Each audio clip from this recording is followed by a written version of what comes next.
Hi everyone, and welcome back to Be or Not to Be with Michelle and Austin. So B, how's your day going? It was a really good day. You know, it's Friday and it was a nice slow day at work. So I got to listen to our podcast. Oh, yeah. I got to watch some Black Mirror. So it was a chill day. Oh, did you hear they're coming out with a third season soon? Wait, Or fifth season? fifth season? I think so. Okay, I remember the fourth season came out around December last year. Mm-hmm. And I didn't even know that they were signed for another season. Apparently this one's going to be interactive. Apparently. That's what I heard. I don't know. Black Mirror trips me the heck out. I know. So, I mean, I love it. Mm-hmm. But, yeah, so I'm excited. I didn't even hear about that. For everybody who doesn't know, San Junipero is my favorite episode. Of course. It's all about the white bear. No, San Junipero is just cute. I like the twisted ones. Anyways, Lisa, how was your day?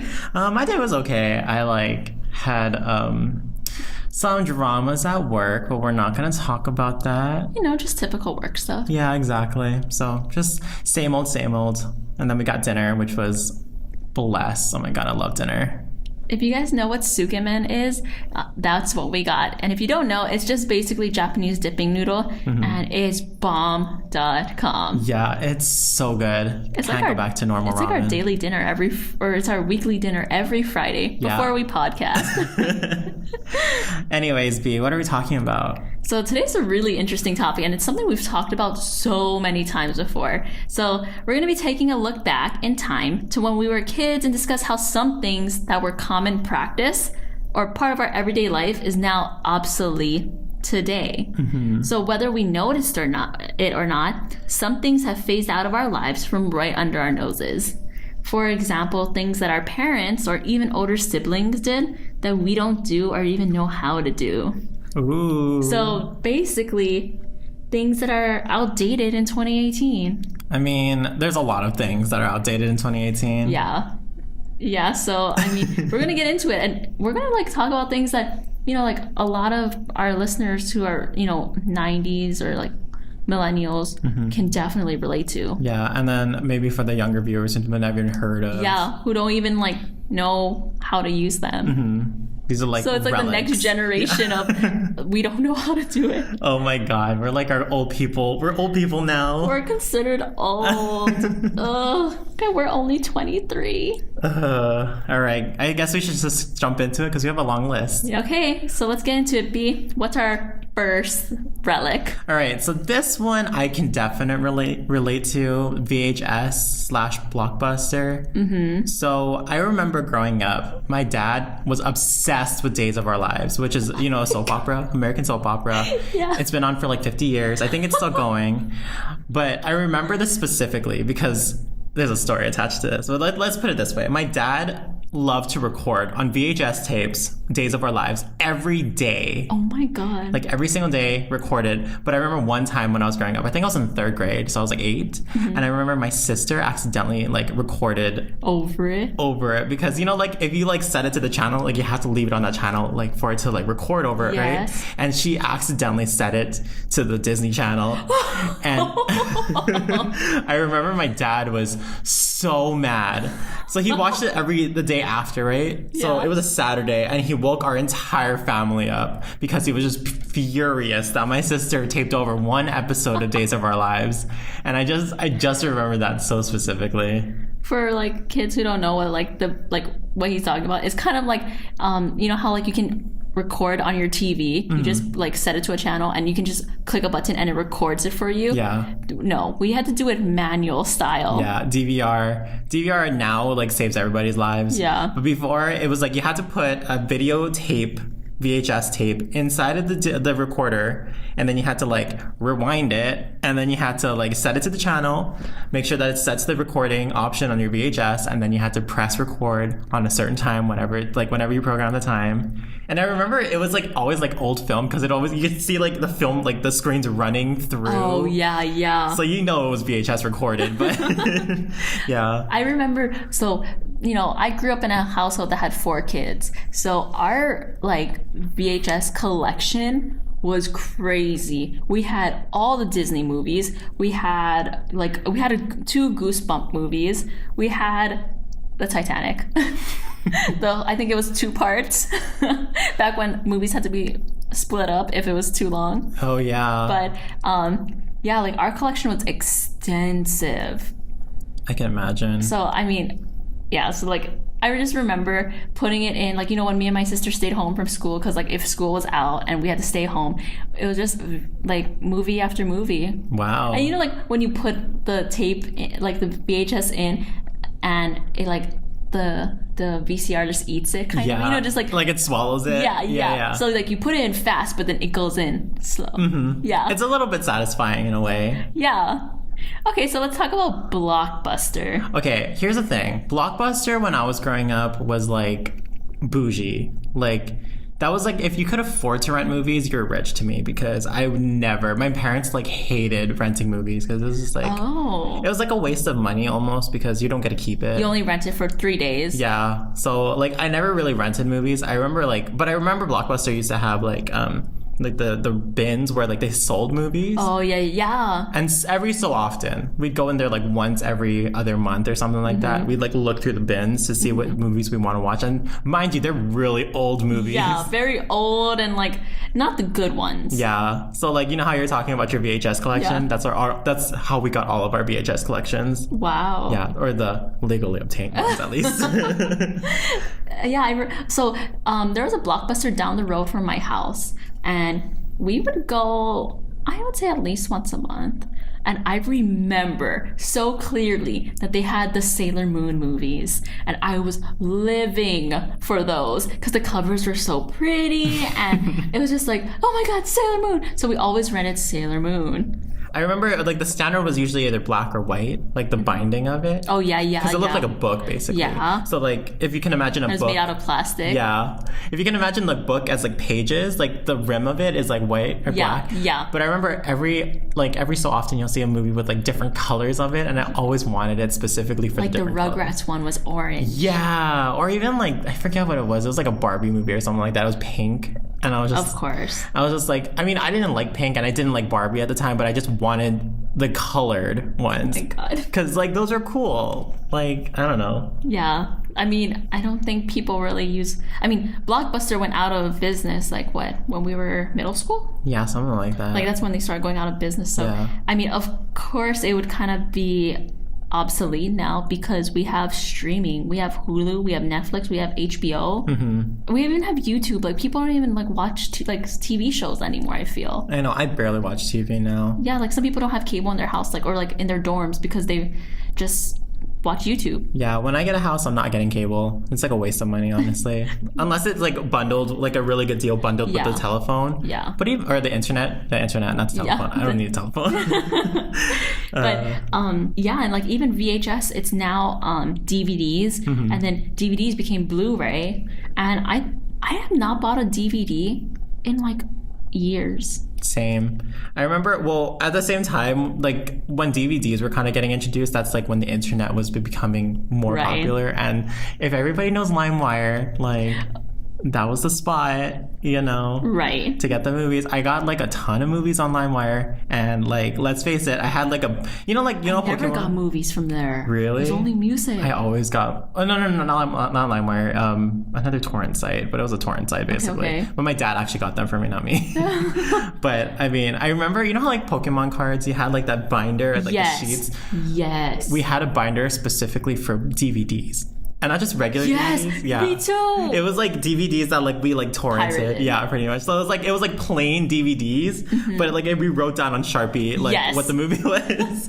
Okay, talking about DVD, CDs. What about CDs in general? That's obsolete. I remember my sister was the only person in our family who had a CD player. Like the ones like the Walkman CD players. The Walkman, the Discman. Yeah, I wanted it so bad because it was so cool. Do you remember when you had to like, there was like, it was at Alamoana, it was like a CD store.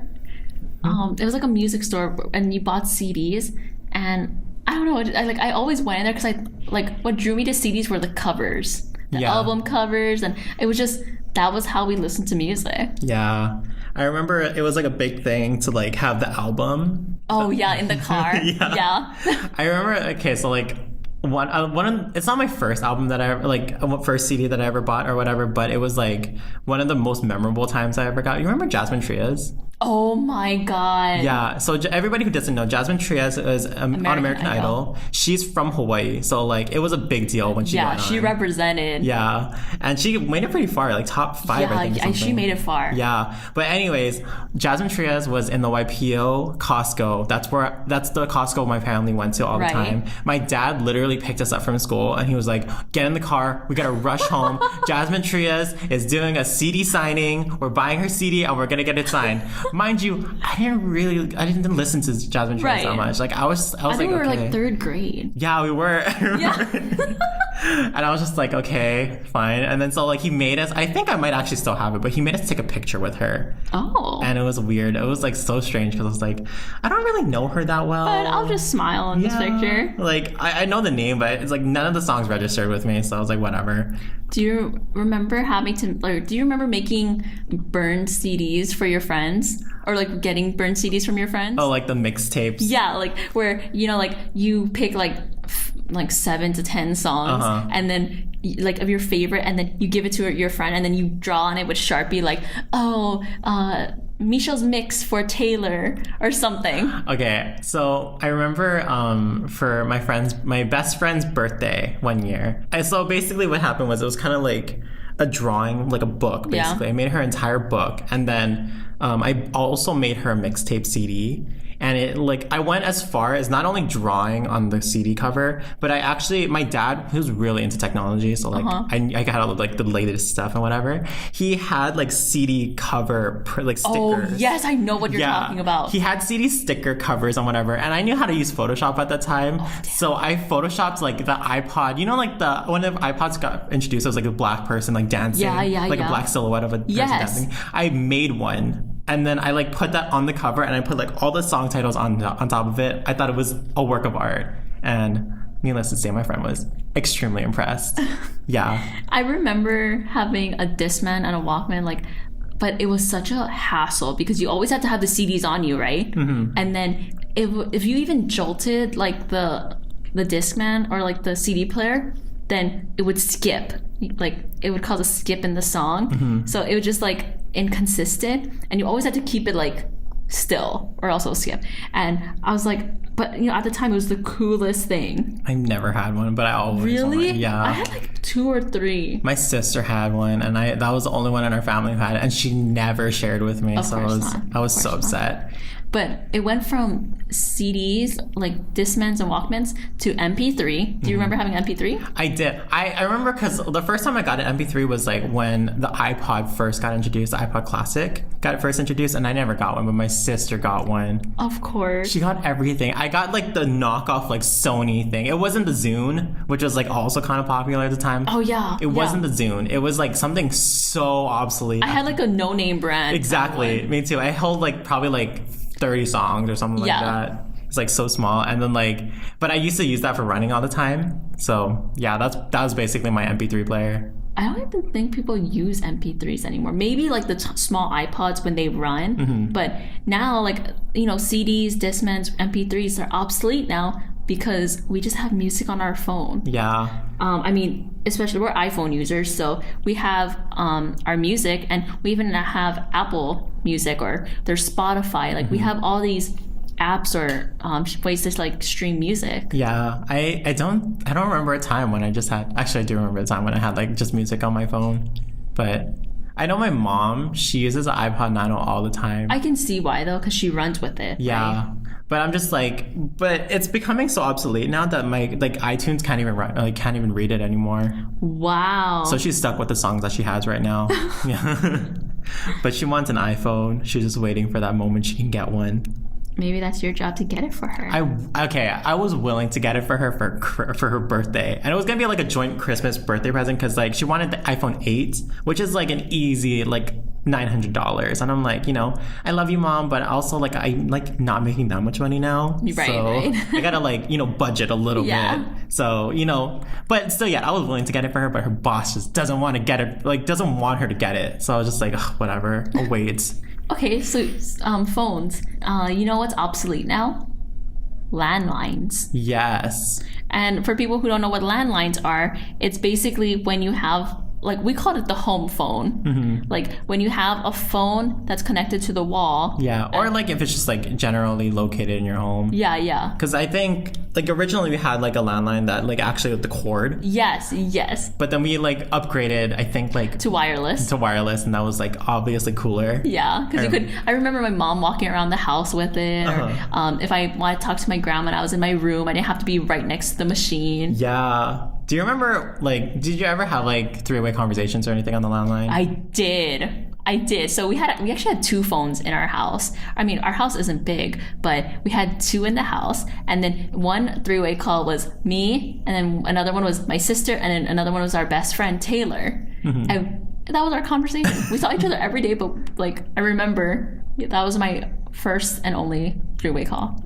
That brings up a good point, because I also had two landlines in the house as well. And I remember, like, I was a nosy kid, so I didn't necessarily, like, care about the information or whatever. I just wanted to have it. So I would always, like, when somebody's on the phone, on the other line or whatever, I would just, like, pick up the other phone. And, like, how landlines work is, like, you're on the same network. You're on the same line, basically. So what it does is, like, it'll keep the conversation on the other line if you pick up the other phone. So what I did was I picked up the phone and just, like, I answered it and then just like listened to conversations. Really? Yeah, that's what because I was like bored and I was like I just wanted to like hear other people's conversations. Most of the time it was my mom's and it was like my auntie talking to her. So like nothing juicy or anything like that. But so basically you were just nosy. Yeah, but every so often it was my sister and I was just like, oh man, dirt I can get on her.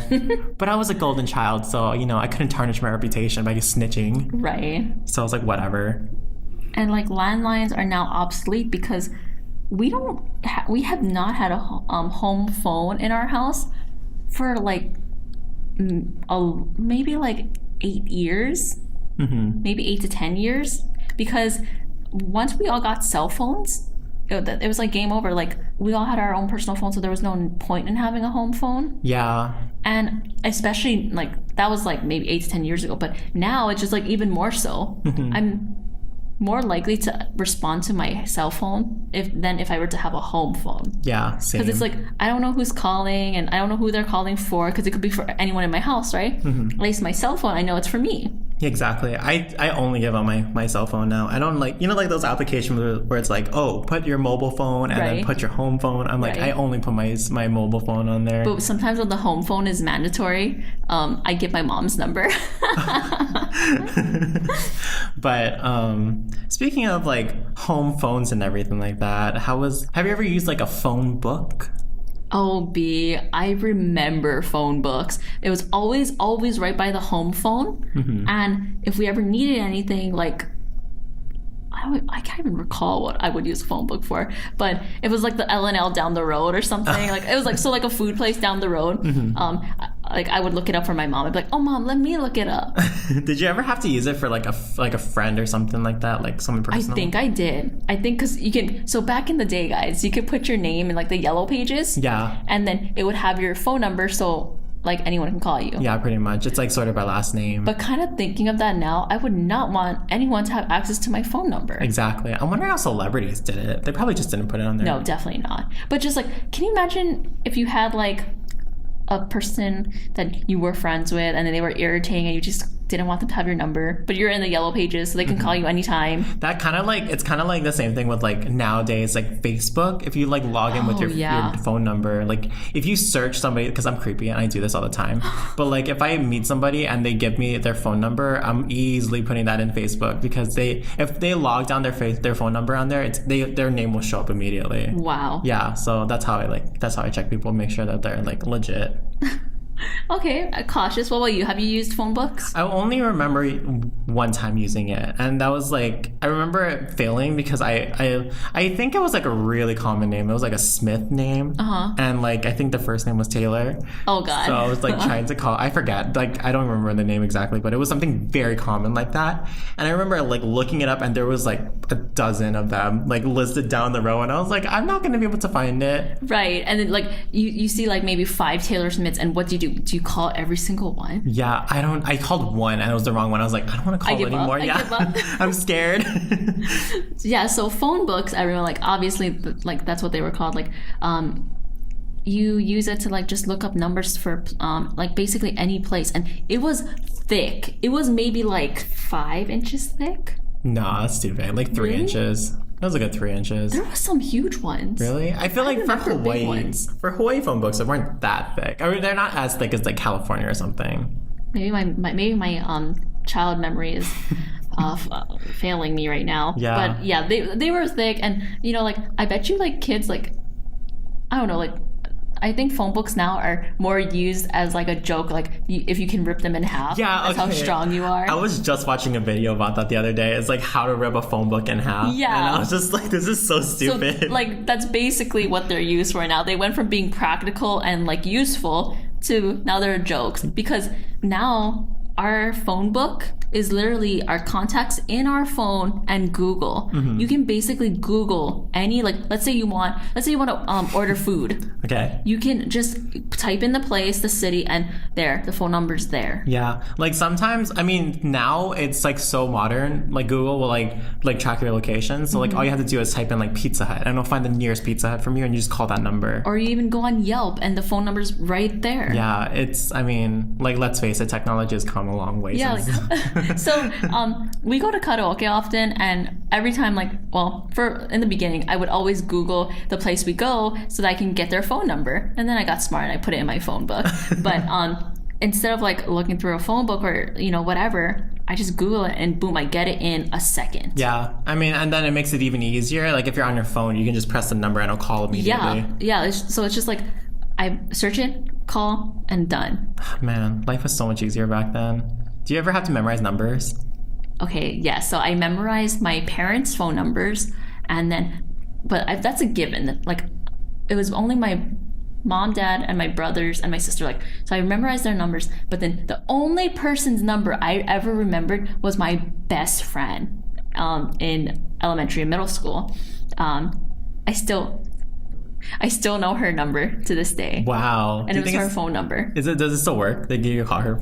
No, because she doesn't live on island anymore. Oh. Yeah. So, but to this day, like it was from like 5th grade, I think I memorized her number. Wow. And I haven't called that number since I was like in 7th grade. Wow.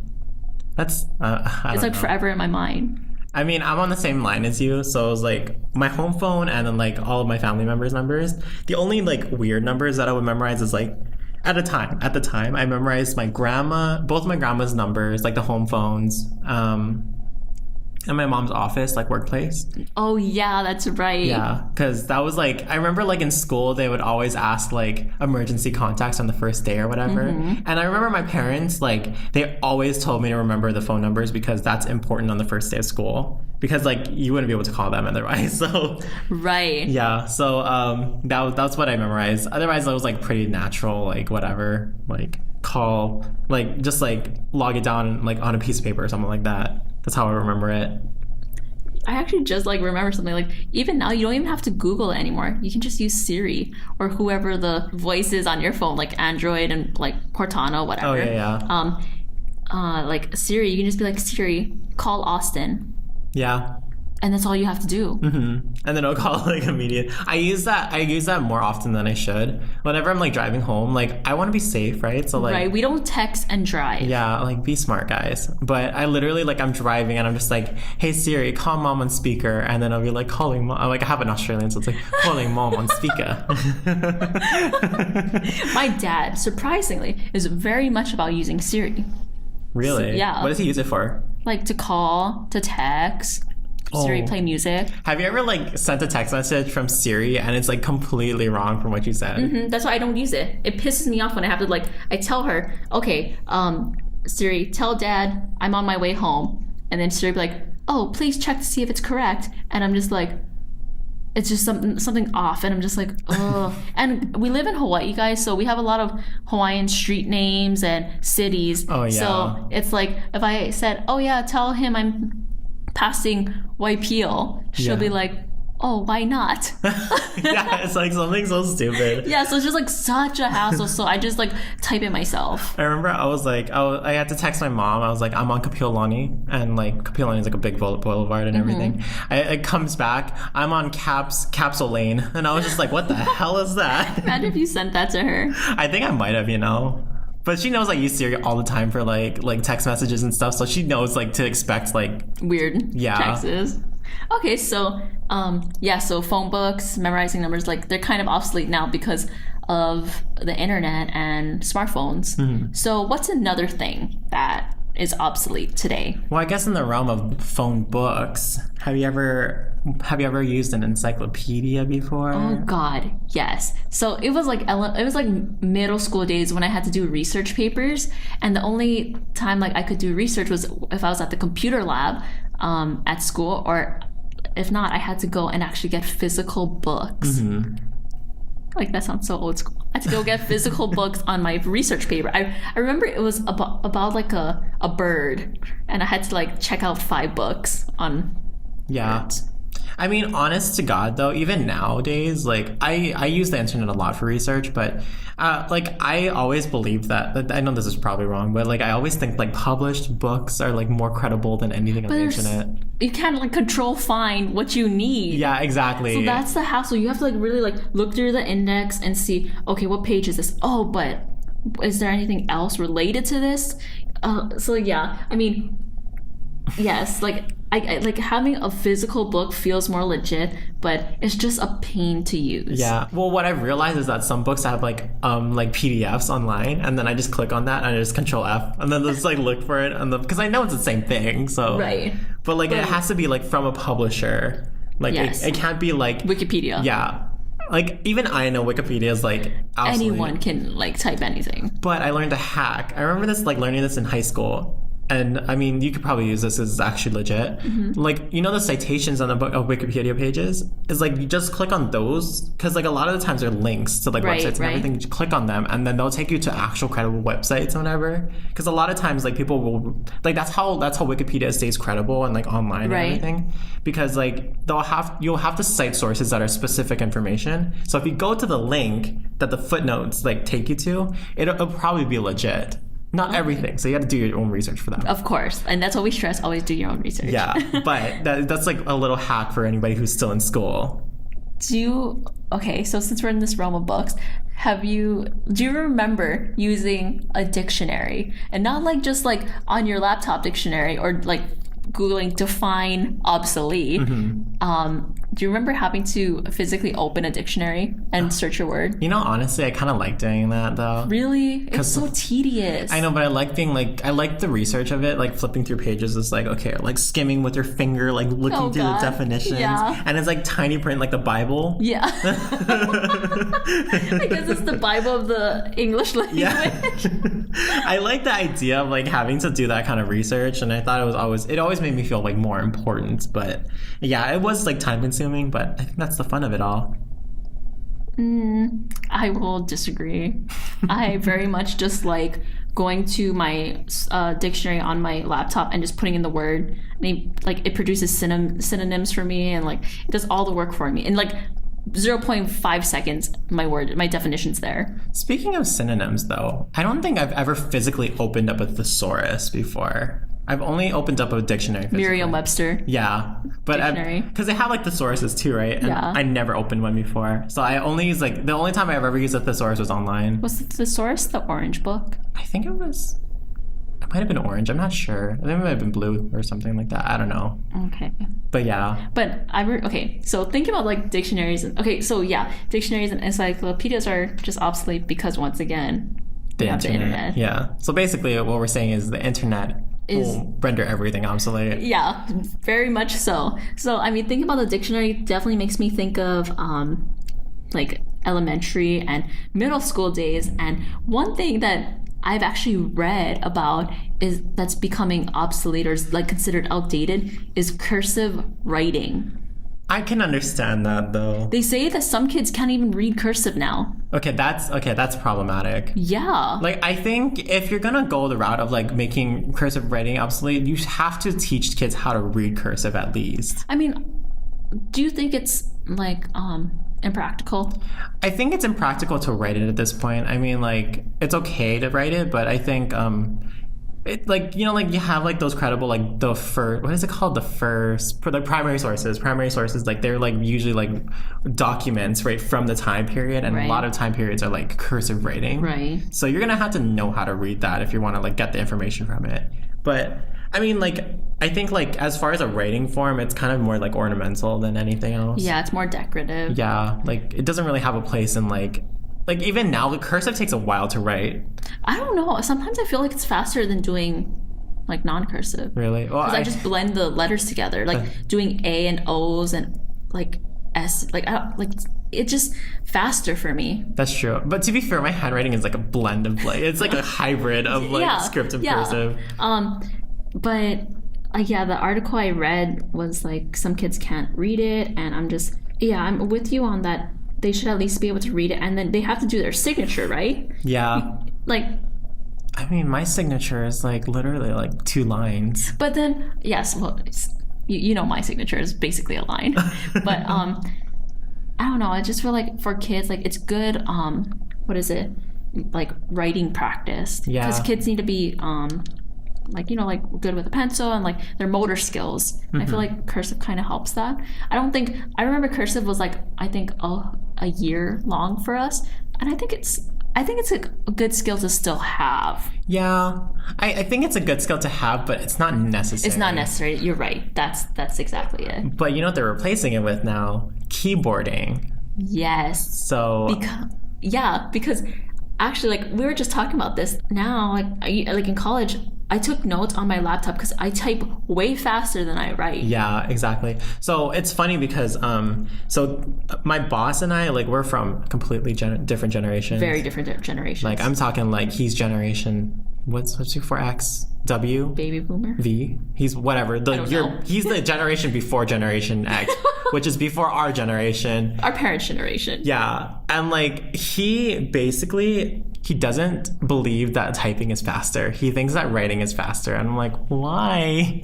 He probably thinks that, like, does he type with off like 8 fingers? I think, as far as I can observe, he can type with all fingers, but I think he just doesn't type fast enough. Like his what is it called? Keys per minute? No, what? Guam? Words per minute. Yeah, his words per minute is like really slow. And like it's okay. It's okay. Yeah. But it's just nowadays, though, kids, they're so adept with using technology, and like even like you can even write on your iPad with a pencil, right? Mm-hmm. Like the iPen or whatever it's called. Yeah, so that's my thing. It's like once I got my iPad and my Apple Pencil, I like to write. Like I like to like handwrite things now. I don't I still like to type and everything, but I don't like typing on an iPad. Oh no, that's like. Yeah. That's a pain. Yeah, that's where the 2-finger method comes in. Yeah. Okay. So yeah, I totally feel that keyboarding is like the replacement, and then watch, it's going to be like the hologram keyboard where it's not even like actual keys, but your fingers are just on a desk and you're just typing. Oh my! Have you ever seen one of those before? I've seen it. No. It's like a laser keyboard. I mean, it's so cool. I always thought that was like spy worthy. Yeah, but at the same time, it's so like you think about it, like you in your resting position, you're still leaving your fingers on the keys, right? Oh, right. So like if you're like on a laser keyboard, you have to like hover. Yeah, and that's that would get my wrist pain or something. Yeah, and like you have to make sure that none of your fingers are touching the keyboard, otherwise it won't work. Right. So it's just like a pain in the ass to me, but you know. I mean, you never know what technology is going to hold. Maybe it'll just read our minds later on. Oh, what if like it's just like you put like some kind of device next to your brain, and then as you think it writes itself out? That's creepy. I know that's like Black Mirror level. Yeah, but I'm just thinking like 2 nodes on the side of your head, looking like Frankenstein. Oh God. Okay, you're going down a different road.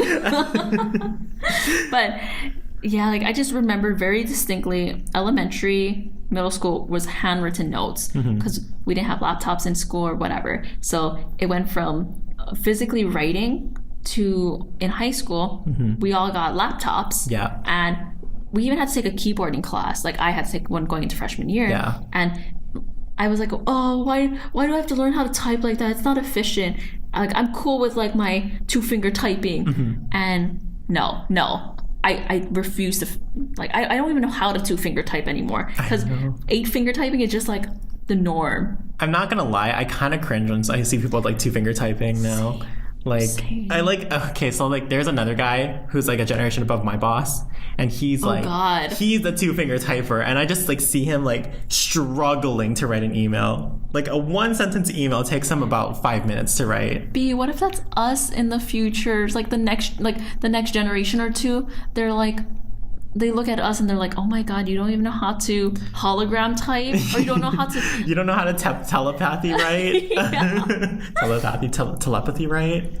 But I guess on that same note, have you ever written a handwritten letter before? I have, and like I remember doing it when we were in like elementary, middle school, and like it was pen pal, or just even like writing notes in class, you know, like and like telling people, oh, pass this note to Taylor or whatever. Yeah.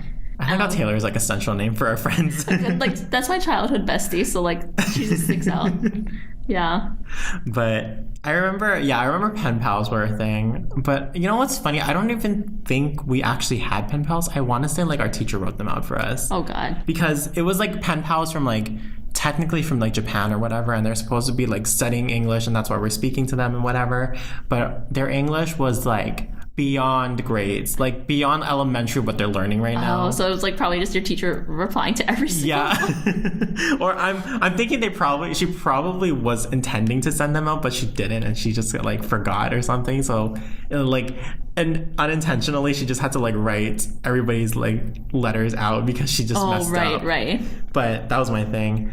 But I was gonna say, my friend, she's really into like handwriting letters now. Right. So she likes to write in cursive, like old Shakespearean cursive and everything. Because it just looks better on a letter. Yeah. And she goes as far to like actually put like a wax seal on top of the envelopes.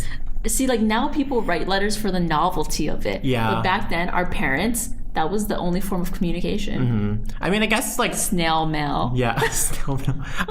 When I first heard about snail mail, I was like, "What the hell is snail mail?" Yeah. Because I just knew it as mail. But I remember, like, I guess for us, our generation is like postcards were a thing. Oh yeah. Because I remember sending out a couple postcards before. Yeah, me too. I remember when I was living in Europe, I would send out a postcard from every city I went to my family back home. So it was just like, and it was so fun to write because I would tell them what's going on, and I draw pictures and everything, and it was just so fun. But B, talk about writing letters. Have you ever passed a note in class, like wrote a letter and then passed it in class? I think I did, but I don't remember it specifically. Like, I think it was probably going to be something stupid. Actually, I want to say it was like, I was such a goody two-shoes. It was a note about asking what she said. Oh, like, can you repeat what she said? Because I honestly, like, I wasn't like in it. I was like, elementary school, I was so pure. Like, I'm not kidding you. Like, Jesus would have adopted me as a baby because I literally didn't want to get in trouble. I cried. The first time I heard I was in trouble, I cried. I was so sad. I don't even remember what I did. It was something so small, but Catholics totally made everything big. So Jesus would have literally adopted you. Yeah. Because you were going Catholic school, you were a goody-goody. Yeah. Oh, God. But what's funny is like now instead of writing letters in class, we just text each other in class or Google chat. Yeah. Okay. So remember in high school when like texting became like a really big thing for us? Yeah. And like I remember like our teachers at a certain point, they banned us from using our phone, so we had to put it at the corner of our desk and we weren't allowed to touch it. Yes. Or like they would collect it in a basket. Yeah. Or if they saw it out, it'd get confiscated. Yeah. But I remember those few classes that didn't have that, we were like all under our desks just like staring. I remember like our one teacher didn't do that, but I remember him saying, it's like, I know when you guys are texting because no one's that happy about staring at their crotch. Yeah. But I think even texting like in class is becoming obsolete because you can just go on any platform, literally, like Facebook, iMessage, GChat, and just message your friend from there. Yeah. So it's like, even texting in class, I don't think is a thing anymore. Like, texting, sure, I message you from my laptop, but yeah, I don't bust out my phone. Yeah. Because it's not as obvious. Yeah. Because if I'm typing super fast, teacher must be thinking, oh wow, she's taking good notes. Okay, she can keep typing. But in actuality, we're flirting with Jason on the other side of the room or something like that. Yeah. I don't really understand what our generation, or like the next generation is going through right now, but I can just imagine they're all like literally on their computers, like staring at this teacher, but they like obviously know how to type, right? Yeah. So they're literally just like staring in front of them while like just like typing random notes and whatever, and they look down every so often, snicker, and then look back up. Yeah. I mean, like, I do that now. Like, I wouldn't have to look at the keyboard. I'm just like, I could like pretend like I'm looking at the teacher and like pretend like nod my head, make eye contact and everything, but I'll be texting Austin, okay, so where are we going for dinner after this? Yeah. I remember like at work specifically, I really like typing and everything. Yeah. So like sometimes I'll do really weird things. So I'll have my notes on the side of me, like on the complete left side of me. And I'm literally just like this. And I'm like translating notes and I'm just like typing, like looking at the side, not even looking at the screen. And my boss is just like on the other side of me. He's like, are you okay? And I'm like, yeah, why? He's like, dude, I'm just doing my job. Yeah, he's like, what are you doing? And I'm like, I'm typing out the notes like you asked. And then he's just like, what? And then he like reads the notes on my screen. He's like, wow. And I'm like, yeah, man, that's my generation. And like, yeah, so true. But like writing letters, like remember like how we were talking about the pen pals? It became obsolete because now we have email, which is instant. Like, I think that was like a huge advancement for mankind. Yeah. Was emails. It was. Do you remember your first email account? Yes, it's my throwaway account for like when I want like if I go to Pakistan and they need an email. Oh yeah. Oh god, no, I can't say it. I don't want people emailing that one. Yeah. Yeah, I was about to be like, oh yeah, it's surfer something. I'll just say my email was highly requested because mine was it was like my dad got my email for me when I was like really young, like fourth grade. I think even younger than that. Wow. Because he got it for me just in case I wanted it later on. Oh, right. But it was like right when like email became like a really big thing. Mm-hmm. So he got my name. He got my name on the email. Right. I'm not going to tell you what provider it was. It's not a common one anymore. Right. But like I'm still not getting it for you. But basically, he got it for me. Literally everybody started emailing my email account asking if they could have it. What? Yeah, because like at the time like that he got it, no one wanted email, and then at a certain point, everybody just wanted email, right? So like they asked if they could have my domain, and I was just like, and then my dad was like, hell no. What price are we talking here? I know. But I think my dad just thought it was more valuable at the time. Did we have to pay for email at a certain point? I think back then, but I didn't have to pay for. Okay, so my first carrier was Yahoo. Mine was I'm not going to say my carrier. Yeah. I just made mine's obvious. But. Yeah. But mine was Yahoo, and I didn't have to pay for it. But I know back then you had to pay for an email account. I think with Google. Yeah, because it was like part of your cable provider or something like that, right? Oh God, that sounds ancient. Yeah. I don't even remember. But I remember that was like my dad. I think my dad still uses that email account now that I think about it. Really? Yeah, I think he does. Like he had that forever. But I remember as soon as like Google and Yahoo started rolling out, it's like you could just make out however many Google accounts you want. I mean, I think you have like 4? I have 4, but they're all business. I think I have 3. Yeah. I mean, we like you said, you have a throwaway account. I have like a throwaway account. I have a personal one for business. Right. And then I have like 2 other ones for like specific businesses. Oh, okay. Difference, but still the same. Yeah. I mean, thank God for email, because can you imagine writing a letter for everything? I mean, that's what they did back in the day, but it's just like, can you imagine that now? It's so slow. I mean, email is like part of everyday life for us. Mm-hmm. I mean, that's how we get coupons. I mean, even for that's the real point of email. Our confirmation for our flights, confirmation for this, our receipts. Yeah, or even like as for work, it's like how did corporate businesses communicate? Seriously, fax machine. I guess, but even then, it's just like. I mean, even then, like, what was that before the fax machine being invented? Thinking about that, I don't even know how did they communicate? Like, sending files. Like, email is, I think, like 80, like, is part of my everyday. Like, email is like my work life. Same. Like, if email is down, we can't do anything. Mm-hmm.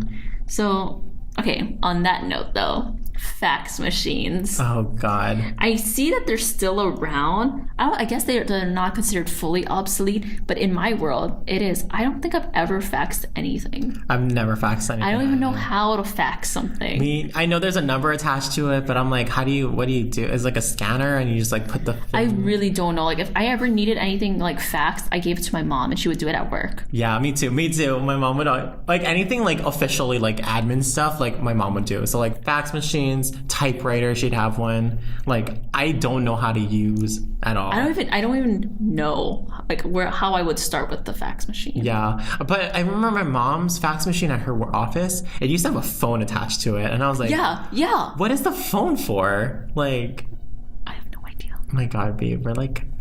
I feel like we're switching between like being too old and being too young because like people listening above us would just be like, you guys don't know what a fax machine is? You darn millennials. You guys don't even know how to use that. But I mean, it's just so strange to me. And like I remember like people like I know still people have like on their like business cards or whatever, right, it's like fax machines and whatever. And I was like, but why do you need to fax something to somebody? Like, what's the point of that? I guess like they sign a document and then they have to fax it back. But I mean, even then, you can send out the PDF to them, and then you can like print it out, sign it, and then scan it and send it back to them. Right. I really don't know.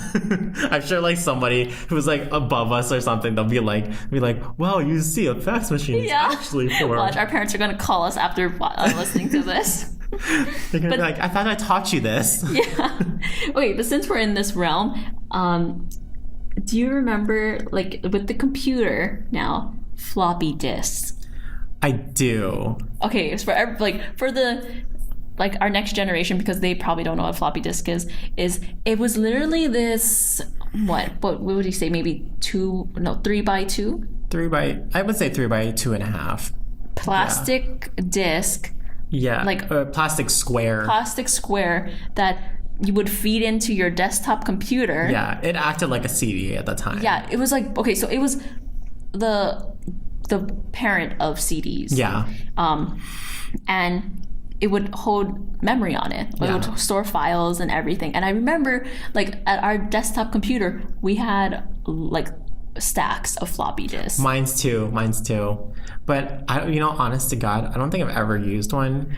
I've seen them before. I remember I put them in and everything, but I never made one because I was too young. Yeah, that's the same thing for me. Like I always ask my dad, "Oh, can I put it in?" Because like I liked inserting it. I just never used it. Yeah. So like I like the idea of like using one, but so I guess it went floppy disk, CDs to internet. Yeah. To like streaming, whatever. I mean, I guess you could use DVDs and stuff for like, or USBs. There's USBs. Okay, so USBs and hard drives. That would be the next thing. Yeah.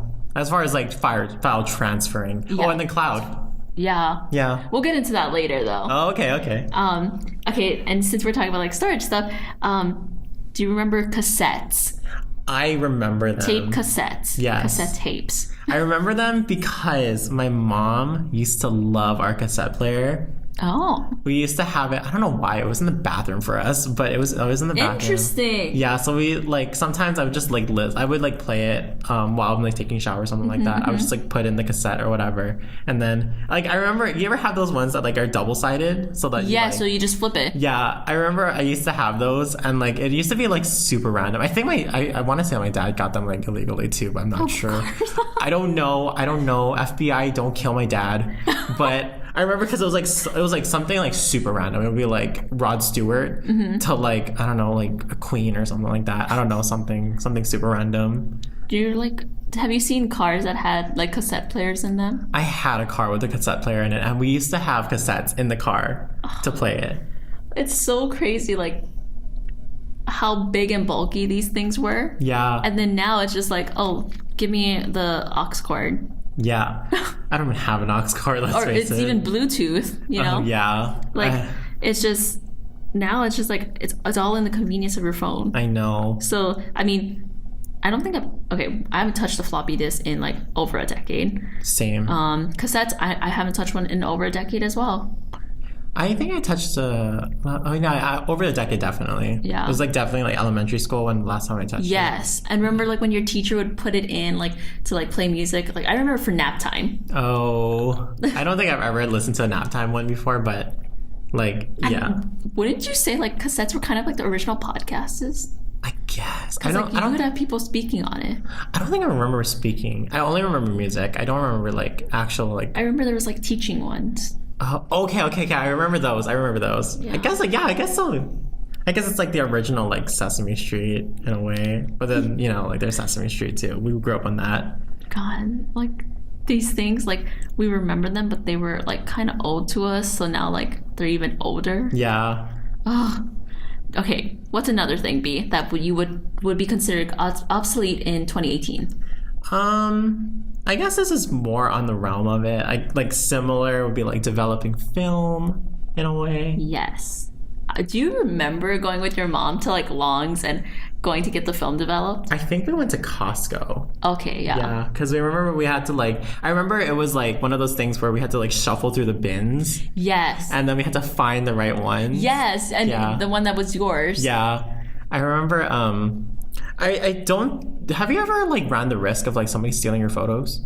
No. I don't think so either, but I've like, how did they prevent people from not stealing that? No idea. Because I feel like there's definitely like, I'm sure there was definitely like thefts from that situation, right? Mm-hmm. I don't know, but developing film was like the essential way to, like the only way to get your pictures. Yeah, I used to love that. So my auntie, when I was like super young, she gave me like a film camera, and at the time digital cameras were becoming slightly a thing. Mm-hmm. It was like, I think, but they were like too expensive. Yeah, they were way too expensive. So I thought that I was getting a digital camera because it was like, like with those kind of film cameras, it was like the disposable Kodak cameras. Yeah, the yellow ones. Oh yes, the yellow and black ones. Yeah, and those were like, that was the way to take pictures back then. Yeah, like I thought mine was cooler because it was like silver and black, and it was like, it wasn't Kodak or anything, so I thought it was a digital camera. Yeah. So I literally wasted, there was like 20 films or whatever in it. I like wasted all of them in like 5 minutes. Oh my god! Because I thought it was a digital camera. I was like, shit, it's not a digital camera. Okay, so let's talk about disposable cameras real fast. So basically, like for some people, I guess, who may not know what a disposable camera is. I think they're still around, but yeah. But it's basically you point like this plastic camera at like the picture you want to take, and the thing is, you don't know how it's gonna look like after taking it. Yeah, because it flashes too. Yeah, it flashes, and there's like no way to see it. The only way you can see it is when you develop it. So you don't even know if it's a good picture until it gets developed. Yeah, but surprisingly, growing up, I don't think we ever really haven't taken a bad picture. Like it wasn't like, it's not something like you delete like off your phone or something like that. It was like always like the first picture was always kind of like nice. Mm-hmm. I don't know. Have you ever taken a bad picture with that? I would say maybe like if it was like a motion picture. Like it was a little blurry with the person moving. Okay, this happened like kind of often. Like so the hole that you would see through did not align with where the camera would take a picture. Yes. So most of it, like sometimes my finger would be over the camera part, but I thought it would be clear because the part that I was looking through was clear. So I would unconsciously cover the camera, like the lens that took the picture, with my finger. Wow. Yeah, it wasn't the smartest thing. I mean, I think like at the time, I think I've taken one picture with a disposable camera before, because like my parents never wanted me to touch it, because after like wasting it 5 minutes, I'm sure they did. Well, okay, to be fair though, my auntie didn't tell my mom that I got it. Mm-hmm. So like she didn't tell me she was giving it to she didn't tell my mom she was giving it to mm-hmm. me. So like at the time I was just kind of playing around with it, and my mom was like, oh, what's that? And I was like, oh, it's a camera, auntie gave it to me. And she was like, oh, cool. And then that was that. But I never really did anything with that, because of like I wasn't really that into like photography or anything, so whatever. But I remember taking only one photo with it, and it came out like pretty okay. It was like a family picture or whatever, mm-hmm. and I was responsible for that. Oh god. Even though I was the youngest one in the family, like what the hell? But that happened, so I was like, okay, cool. But I remember, only time I remember doing it, like my hand was like way here, or my hand was like on the lens. Yeah. And my dad had to like literally stand up from the photo, and he had to like move my hand for me so that I didn't block the lens. See, and that was I feel like it was a common problem. Yeah. So he helped me. He made me like hold it like this, basically, in order so I didn't like touch. Like you put like two fingers on each side, like your pointer finger and your thumb. Yeah. Like literally like that. Yeah, it's like literally like, it's like if you can imagine Lego men. Yeah. Like with two claws. Yeah. Two claws, like literally like that, like eating a burger. Yeah. Eating a burger with like. Bring it to eye level though. Yeah. Okay, so that's obsolete now, because now you literally have your phone. Mm-hmm. Like your phone is all in one. Like you can take pictures, you can store your pictures on there, and once you take a picture, it's like instant in your memory. Yeah, and you could take as many as you want, and not waste any film or have to pay like whatever. Yeah, and now like I mean with the reverse camera, it's even better because you can like selfie. Yeah. Although I still think like the old-fashioned like disposable camera like always looks cool. It's like very vintage looking. Very vintage, and I don't know, it's just like it's very nostalgic. Yeah. I still have one. Wow, really? Yeah, like from like years ago. So the film is expired, but I can't wait to like I don't know. I just have it, and like I should use it so I can like develop it and everything. Mm-hmm. It's not used, but. You know what I want? Like, you know what I like? And I like recently kind of like got into it more is like Polaroids. Oh, right. So I think it's because of that Fujifilm Instax. Yeah, definitely. I mean, I have one thanks to someone. Like a small Christmas gift. Oh. But honestly, it was like really nice. But yeah, I remember like I really wanted one because I loved how it looked on like film. Yeah. And so I really wanted one, and thankfully my best friend over here got it for me for Christmas. Oh, I wonder who that is. I don't know. She's a certain Hufflepuff. But we're not going to talk about that. We talked about that already. But yeah, so it's crazy that like, before like our parents and like even as young kids, like pictures and cameras like were just so different back then. Mm-hmm. And now it's all in one. Like everyone has a camera on them. Yeah. I remember like the disposable cameras were such a thing. Like when we went on school field trips, disposable cameras were everywhere. Yeah, I remember that. Okay, so on the topic about cameras, do you remember like your having photo albums around the house? I do, but not a lot.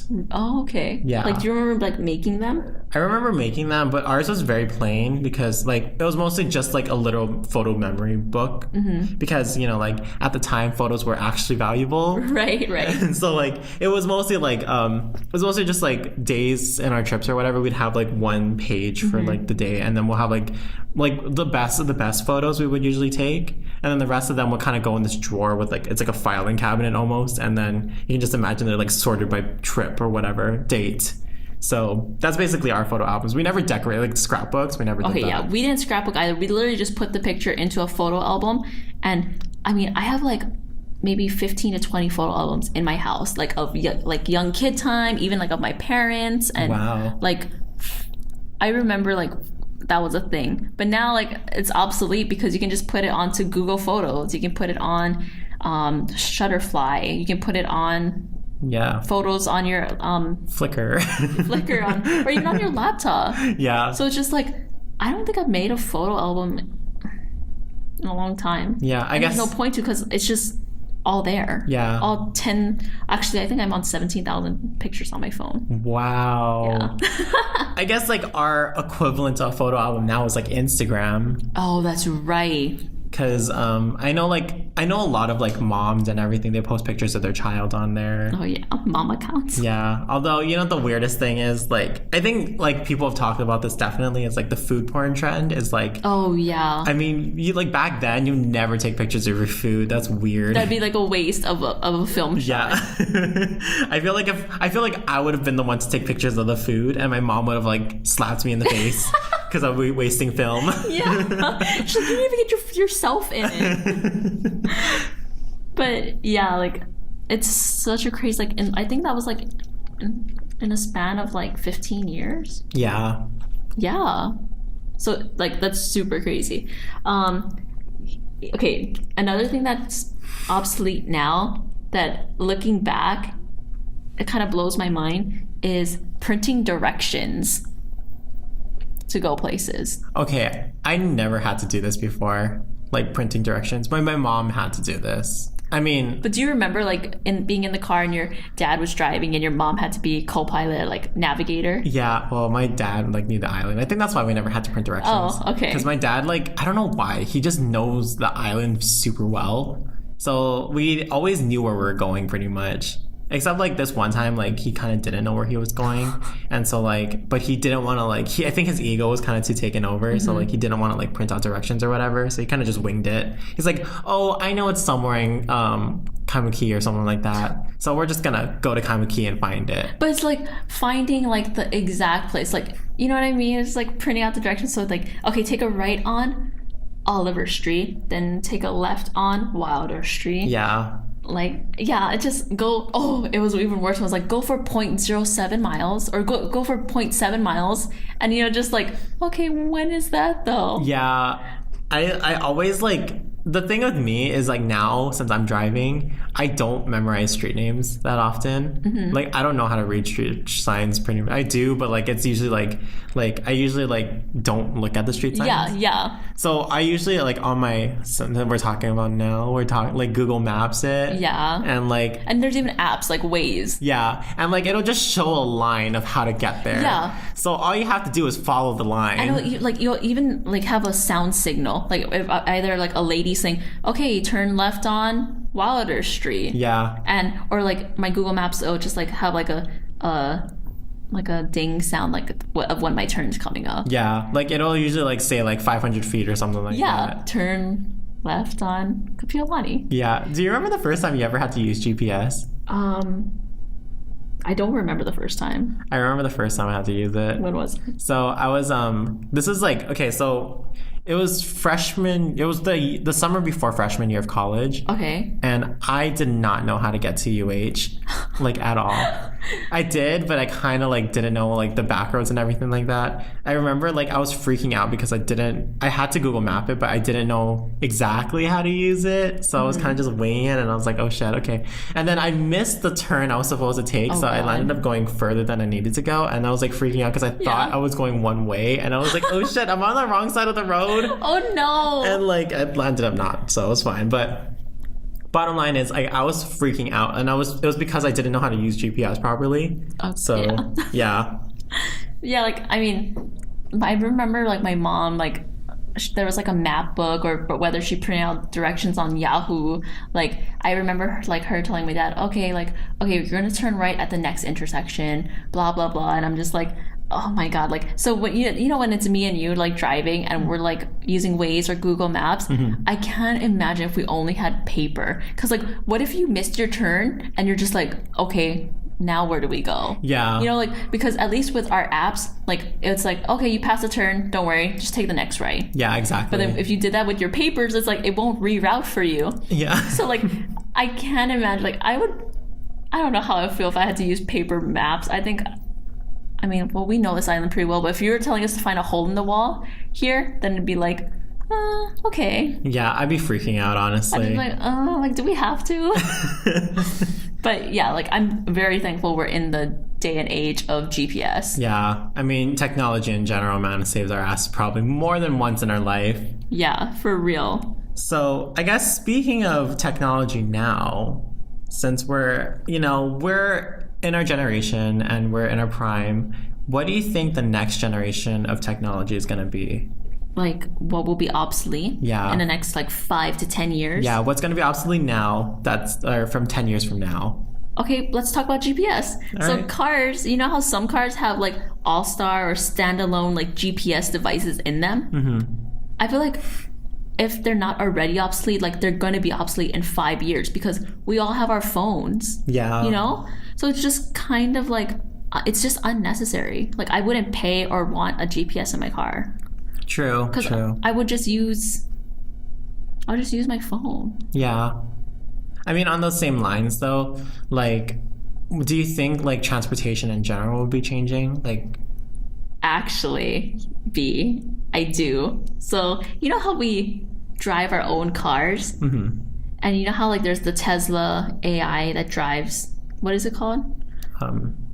autonomously. Yeah, like it like the computer drives you to your location. I feel like that's going to become a norm. Maybe not in the next 5 years, but who knows, maybe 10 to 20 years. Yeah. Like humans won't have to drive themselves. I really want that. I hate driving. But can you trust a computer to like... Honestly, okay, this is my theory. Is like if every single car on the road is a computer, there's no accidents. But what about like pedestrians or like... Okay, well, pedestrians, like, they should be obeying the laws. Because if they obey the laws properly, then they shouldn't be worried about it, right? Because, like, if, like, there's a street sign that says, cross now, you can cross now. Okay, but what about, like, if, like, a cat or dog runs in the middle of the road? Well, sorry. Oh, my God! Well, I would think, like, the car would have some kind of sensory thing. Yeah. Because you know how, like, some cars can parallel themselves now? Yeah. Like, I would feel like it'd be the same technology. I'm sure, because I remember, like, Google, like, they had their own cars, too, right? And they was, like, talking about how, like, they can automatically stop. Right. Or, like, when they see, like, an accident, they'll slow down or something like that. Yeah. Like, I think that's, like, the technology at that point would probably be advanced enough where if they see some kind of moving vehicle or moving something on the road, it'll be fine. Like, they'll stop it. Agreed. So, like, yeah, standalone GPSs and driving ourselves. Yeah. Yeah. What's something else that you think will go like obsolete? Okay, well, this is kind of out of the blue, but passwords, like actual like capital letter this, Yeah. 5 numbers here. Yeah, like 20 characters long. So it's funny because I was like setting up my new iOS 12 like the other day, and I don't know if you've ever tried making like a new account on anything before, but they have this new encryption service. Have you ever heard of a password manager? Yeah, it sounds familiar. So the idea of a password manager is like it'll basically generate a password for you and it'll manage it for you. So if you need to use it, you just like press like the account that it's associated with and it'll just autofill it. That's basically what a password manager, but it's like a really complex password password. So it'll be like X capital Y 25 whatever. Yeah. Anyways, so I was using it.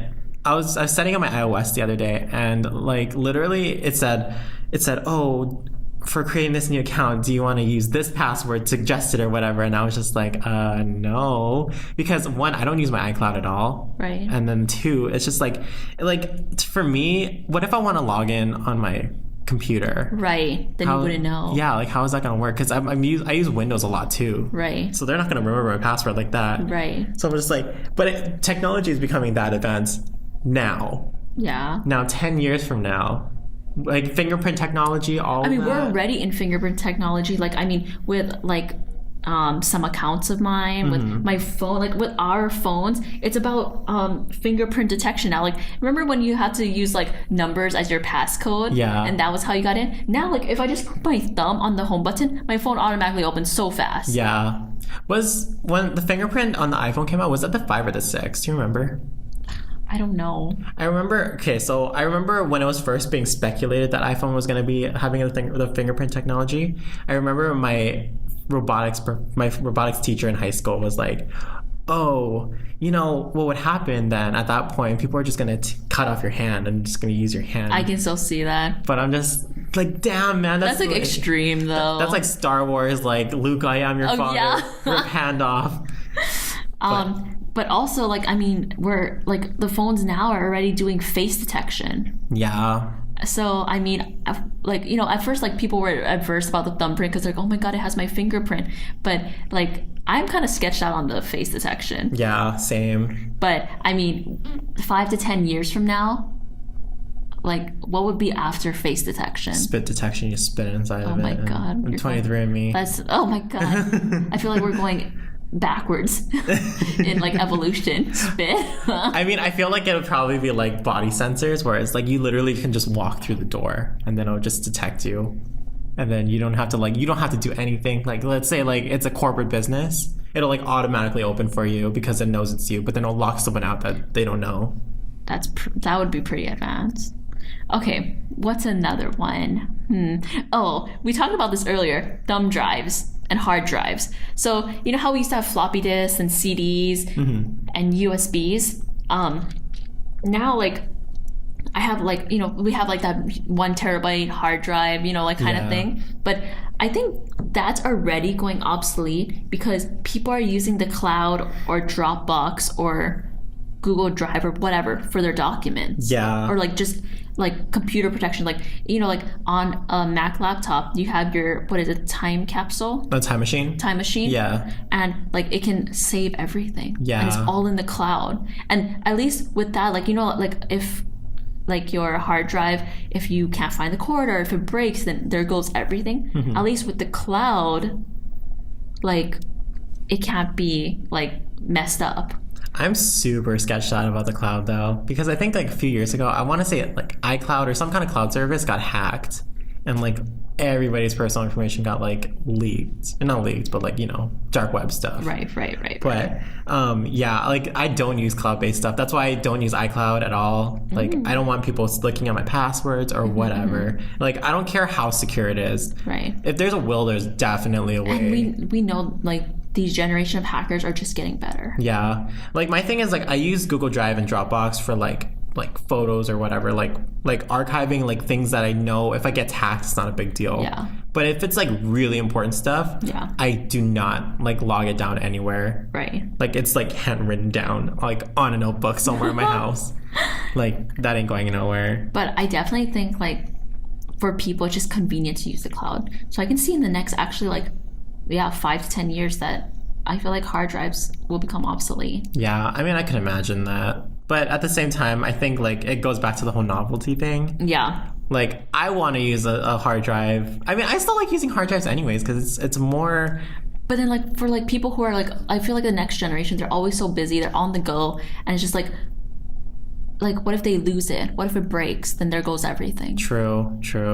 I feel like what we consider modern jobs now will be so obsolete. Like just imagine like working from home or something like that. Yeah. And like you're like everybody's working from home now, so like in order for people to communicate, it's only through the cloud.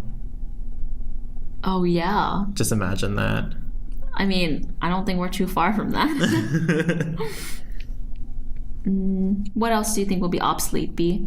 So I think that, I guess like kind of on that same realm of like technology and everything, car keys is kind of an interesting one to talk about.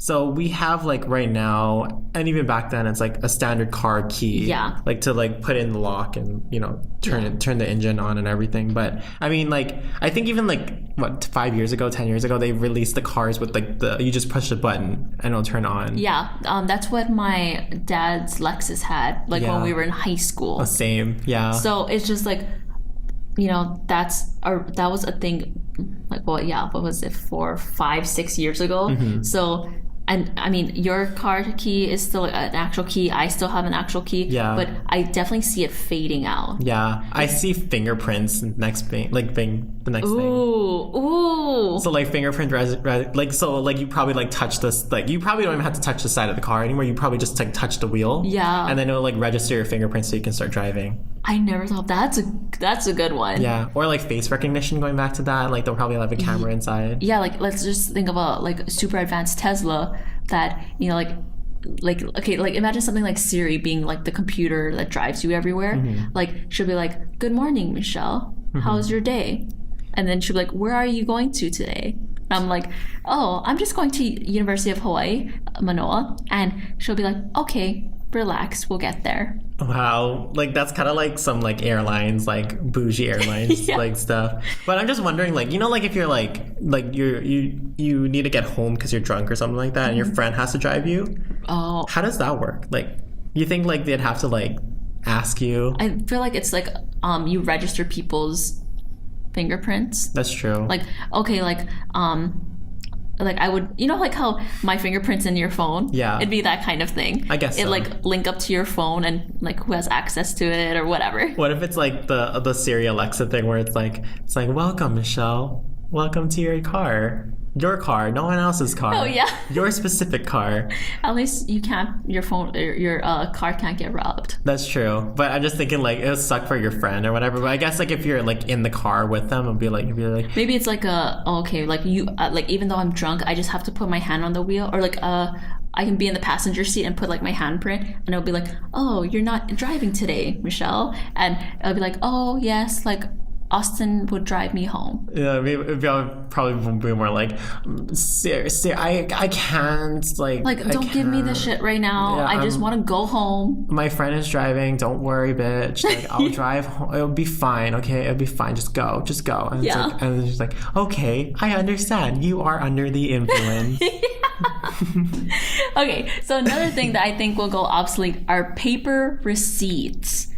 Yes. Because they're already kind of fading out, and with people being very like environmentally like conscious and everything, like I mean, if people ask me like, oh, would you like a receipt today, unless it's something like a big bill or like, you know, whatever, if it's like just food or like clothes, okay, actually, no, I would just be like, no, I don't need my receipt, or just email it to me. Yeah, I usually, like, if they need me to get my receipt or whatever, I'd usually just offer email at this point. Yeah. But, like, I mean, do you ever keep your receipts? Like, I mean, I just throw it in my bag thinking, okay, yeah, like I have it, but I just I collect them and I just throw them all the way, like at the end of the week or whenever I feel like purging them. Yeah, like, I, like, on my wallet right now, Michelle can vouch for this, like, it's literally like a textbook of, like, receipts that I don't even look at it. Like, they're all faded at this point. I can't even read them. Yeah. So, like, I mean, I see more white than green in his wallet. That's just my life in general. But yeah, like when we go get boba together, we never get receipts. Yeah. We just put in our phone number and yeah. That's really anywhere. It's like, oh, everybody's just like, oh, do you want a receipt today? And it's especially like, no. Places that use iPads as registers now. Yeah. Or like 5-star. Yeah. So, I mean, I think it's way more convenient than carrying a receipt. Like, at least if they email me the receipt, then, like, let's say, oh, I don't like this shirt, or, like, it doesn't fit when I get home. It's just like, oh, like, okay, I have the receipt. I'll just take it back. I don't have to worry about looking for the receipt. Do you remember your parents, like, collecting all the receipts and everything? I remember I got this habit from my mom. Okay? My mom would always keep every receipt, and she'd organize them, and then... like, I don't know when she threw it away, but I just remember my mom started, like, I saw her and I followed. I remember my dad wanted my mom to collect receipts just because, like, it was important for tax purposes. But I don't, okay, honestly, like, I'm still a child in the sense I don't understand what those would be for. You know what I mean? Like, I don't understand what we'd be using tax or receipts for the tax purposes or whatever. I guess for tax refunds. But, like, even then it was, like, stuff that we bought for our family, not for, like, business. Yeah. So it doesn't really make sense to me, but whatever. I guess for them it made sense.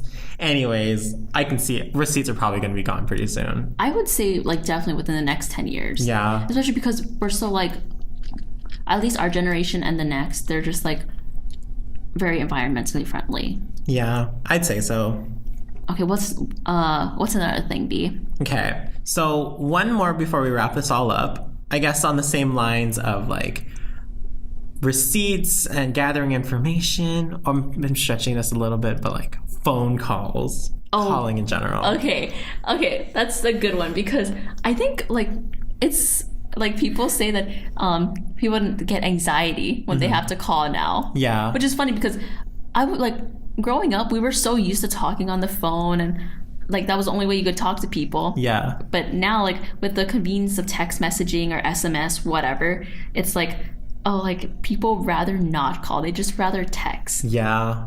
I mean, that's happening right now. And just imagine, like, 10 years from now, or, like, even, like, right now, like, instead of phone calls, we have, like, FaceTime. Yeah. And, like, instead of calling my parents, like, just hearing their voice, like, I usually FaceTime them just so I can see what they're doing, so I can see my dog. It's just more convenient. It's like as if we're really, like, there. Yeah. So, I mean, yeah, I would rather FaceTime. I mean, I don't want to FaceTime the people at our karaoke place when I, like, make our appointment. But, yeah, like, I can definitely see FaceTiming, like, replacing calling for, like, personal calls. Yeah. So 10 years from now, like, I mean, let's think real big, sci-fi, holograms. Okay, so I'm kind of thinking I open my hand, or, like, and I have my phone on there, and then I just hold it in front of me, and I like see a 3D of my dad's face. Yeah. Head, whatever. It's definitely like one of those like 90s like spy movies. Yes. Like very sci-fi. Yes. Yeah, you can see they're like blue. They're like light blue. Pixelated a bit. Yeah. And then it's just like as if, like, you know, they're like it's them right there in my hand. Realistically, though, how do you think holograms work? Like, do you think it would be like a full like 360 degree like rotation of them, or do you think it'll just be like you can like? I think there's going to be certain ones, like you can opt for like having a like mini like full body of them. You can just have like a head of them, like like how like it'll just be an option. Okay. Like option 1, full body. Option 2, just the head. Like that kind of thing. Okay. But then, like, I even could think, like, since we're talking about holograms, in the classroom, having guest speakers actually hologram in. That's a good idea. So here's my theory. Okay. This is how I'm playing it off. So right now, Apple has the whole face recognition thing, and they're using really powerful tools where it's like animojis, memojis. My dad just sent me one last night, and I thought it was like, I mean, like it was cool, like it was emoji, but it was just like, it was raising its eyebrows, and it was like laughing, and I'm just like, yeah. Okay, like I don't like this. This is my theory. When you initially set up your phone or whatever the hologram thing is in your palm or whatever, it's gonna register your face as like a picture, as like a 3D model. And then so whenever you hologram someone talking or whatever, it'll hologram your face, your head, your entire head, because it registers your entire head on a hologram. And then since you're talking, you use facial recognition to like speak. So then it'll look like you're speaking to them directly as a hologram instead of just like a face-to-face conversation. It'll be like a full body conversation or whatever. That's what I'm thinking. That's a good one. I can definitely see that. And then I'm thinking like in classrooms or whatever, and like webinars, seminars or whatever, like you'll have like full, like you can be in a room and there's like cameras pointing everywhere in your direction, so you can like pretty much walk the stage. Yes. As it's projecting. That's what I'm thinking. Or even for meetings with coworkers, like who like my coworkers in New York and I'm in Hawaii, like we could just hologram in. Yeah. I mean, there's like endless possibilities. Endless. Holy cow. Do you think that will happen in the next 10 years, though? I honestly think it's possible. The only thing that's like going to be really difficult is the actual hologram technology. Right. Like, I think like the face recognition thing is very possible right now. Like, you can scan your face in and whatever, and then it'll register your face. And then all you have to do is like talk and it'll work. But the whole hologram thing will be really difficult. For like now it may be, but I can already see like every classroom having a hologram monitor or camera. Can you just imagine like teachers will just be holograms instead? Students with holograms.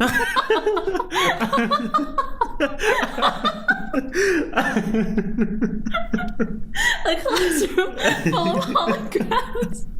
I just like, I'm literally imagining like, it's like you're like a teacher and you're like so like, you're just like by yourself in a room, and then all your students just like sit down in a classroom, and then somebody just like freaking hates this teacher, so they just turn off their monitor. So like they just like, so like the teacher's literally lecturing, and then everybody will just like start turning off their screen. Yeah, and disappearing. So they turn around and like the entire classroom's gone again. That would be hilarious. Oh my god. Okay, well. And with that, I guess it's time to wrap it up. I don't think I can talk after thinking about that. Okay, but I mean, so that was the topic we wanted to share today about like things that are outdated or obsolete in 2018 that were common practice maybe 10 to 15 to 20 years ago. Yeah, I think like, I mean, the point we're trying to make with this whole thing is that like, what we thought were really cool and modern and advanced. Yeah, whereas like it's like was obsolete within the next like 5 years. Yeah. Like, what we thought now. It's just, I mean, to sum it all up, it's because of our phones. Yeah. Our phones are all in one now. And I mean, I love the convenience. Yeah. And I think the point is that, every generation is going to be more advanced than us. Yes. Like there's never going to be a time where we're always going to be the dominant species. Like it's all like technology is always going to keep improving. Society as a whole is going to hopefully keep improving until we fall into a dystopian future. Post-apocalyptic. Yeah. But I mean, like realistically, it's just things that we think are like very common today, like even using our phones may become obsolete one day. We may all one day just have a chip and contact in that registers everything for us. That's like that Black Mirror episode. Yeah. Wow. I mean, I wouldn't be surprised. I honestly wouldn't be surprised. We wouldn't be alive for that, I feel like. But I think in the future, like in 2100. It definitely, like, things would be crazy cool, like maybe the Jetsons. I hope that like the San Junipero episode comes to life though before we die. Oh, that we can live eternally in like heaven. A virtual world. Yeah, that'd be freaking cool. Okay, we're digressing. But I mean, we've only scratched the surface of this. Yeah. We have a lot more to share with you about things that are outdated. So who knows? This could just be part 1. We might have a part 2 coming out. Yeah. But let us know how you guys like this. If you want to hear like a part 2, let us know. Yeah, I'm looking forward to the part 2, honestly. Yeah. Because there's a lot. Anyways, guys, I guess this has been going on for long enough. Yeah.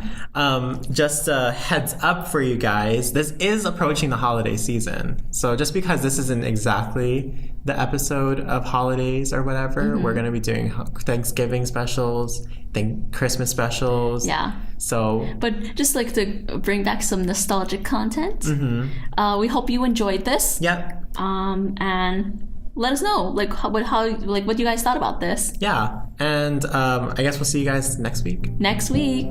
Bye, guys. Okay, see you, bees.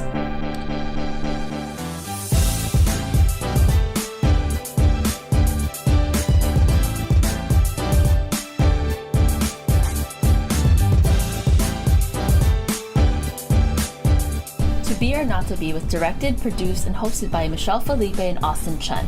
Special thanks to our friend Simon for letting us use his office. Music by Joakim Carrot, and you can find him on SoundCloud, Facebook, YouTube, Spotify, Twitter, and iTunes. Licensed under the Creative Commons Attribution 3.0 Unported Share Alike license. You can find us at To Be or Not to Be, one word, on Instagram and Twitter. And make sure to subscribe and like us on YouTube and SoundCloud.